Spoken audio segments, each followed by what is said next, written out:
If you make these 5 mistakes in your everyday photography, you will always have blurry photos. So you need to stop it immediately.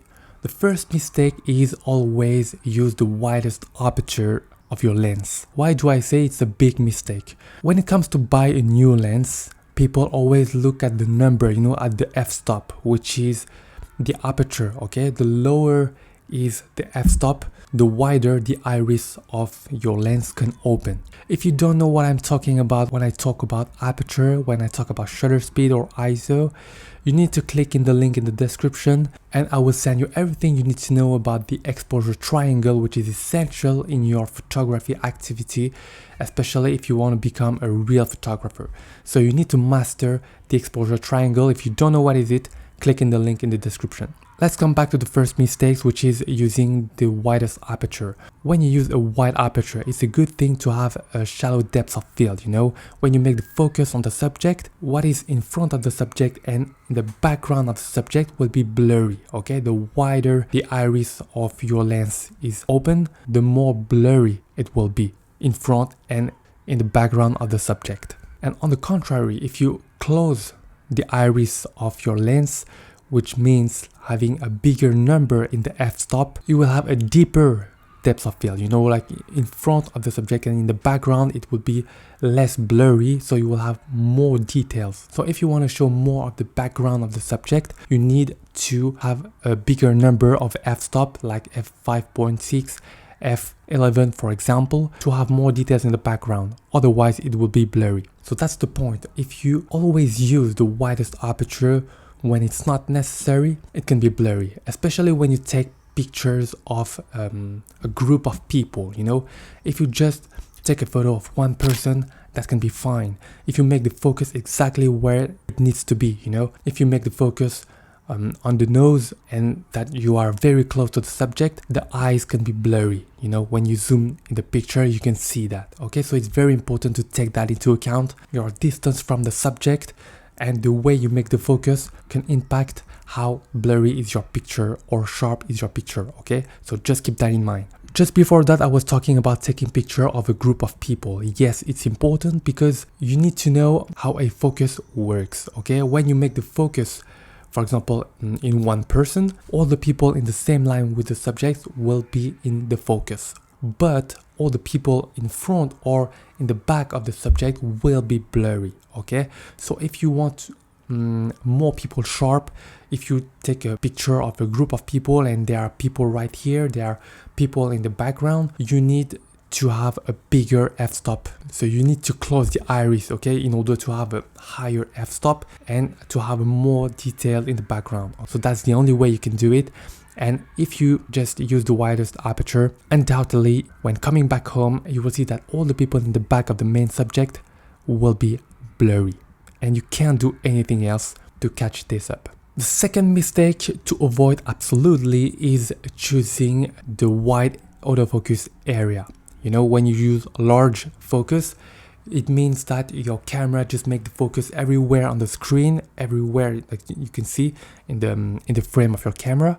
And the thing is that the camera can't decide at your place where you want to make the focus. So let's say there are 2 people in the frame and you just push the focus button and you will notice that the camera just make the focus in the closest subject to the camera. What do you have to do if you want to put the focus in the second subject, which is a little bit in the background of the first subject? How do you do that?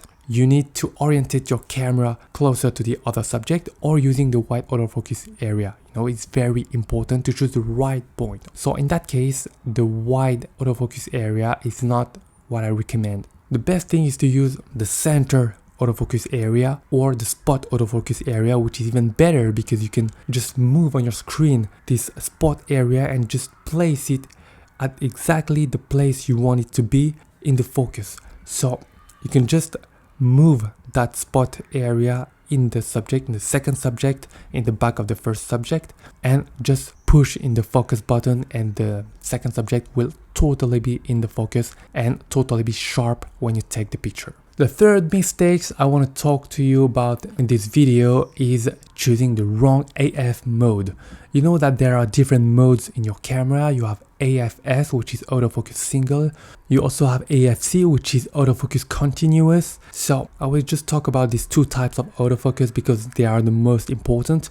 You also have the manual autofocus, which is great, okay?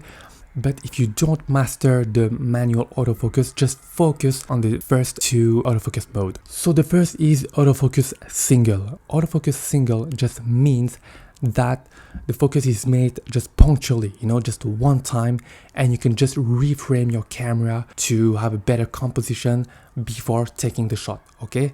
So this is AFS, autofocus single. You have AFC on the other side, which is autofocus continuous.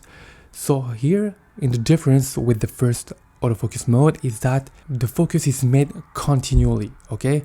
So that as long as you have your finger on the focus button, it will make the focus all the time. So focus here, focus in the background. Every time you move the camera just makes the focus again. So the first mode is used mainly for still subject, and the second mode is used for moving subject. So this is quite logical, but this is something that a lot of people neglect. For me, it's something basic. It's very essential to understand to take good pictures, but believe me, there are a lot of people who just don't take care about that. So they are moving subject, they just do the autofocus single because maybe it's easier, I don't know, and they just take the shot. But it's not the way it will be the sharpest, and most of the time in a moving subject, it's not recommended, okay? It's not recommended at all. The only situation where I recommend you to use AFS, like for example, when you are on the street, you want to take a picture of a person sitting in a bench, and you can have passengers going through the camera, okay, between you and the subject sitting on the bench. So what you will do is that you will do the autofocus single in the subject sitting in a bench. The camera won't do the focus all the time, even if there are other people coming in front of your camera, so between you and the subject. In that case, you are sure that the focus is made in the person sitting in the bench and that it will be sharp. Okay, so that's the important point. The fourth mistake here is having a too slow shutter speed. Most of the time people just think that, okay, I don't know why it's blurry, maybe I was too shaking or something like that, but shutter speed is crucial, okay? It's very essential when it comes to moving subject. As long as you photograph something moving, you need to raise your shutter speed. The higher is the shutter speed, the sharpest will be the picture, taking into account the motion blur. Let me explain that point. When there is a person just walking slowly, most of the time I would say that 1/60 of a second is enough, but to make sure I would say that 1/125 of a second is recommended. But when it starts to get faster, when a subject starts running, or if you want to photograph bikers, cars, everything that is moving, you need to raise your shutter speed to 1/500 of a second, 1/1000 of a second, especially if you do sports photography, okay? Because it's very fast and you need to freeze the action. You need to freeze the person in its movement. That's very important. So don't always think that it's because of a bad focus, or it's a bad autofocus, or it's because your camera is not performing well. First thing to do is to check your shutter speed. And the fifth and the last mistake that I would like to talk in this video is having a dirty camera lens. Once again, it's something that a lot of people just neglect, and a lot of my friends who love taking pictures also neglect, We always think that, okay, if we have a blurry picture, it's because of our settings or things like that, but we don't always think about how clean are our materials, are our gear, So it's very important, especially if it's very dirty, it can be totally blurry. If it's just a few dust, okay, you can retouch it in the post-production, even if it takes time and it requires more work, and that's what you want to avoid. But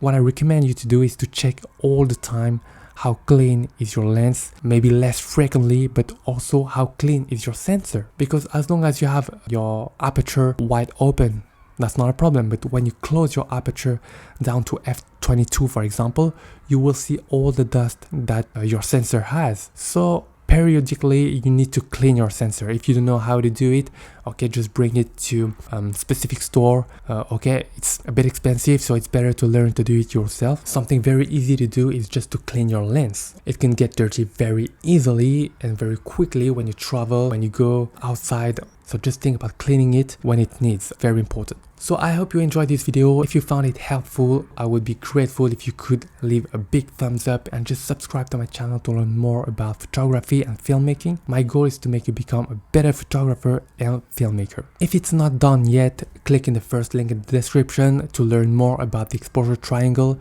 which is essential in photography, and I'll see you in the next video.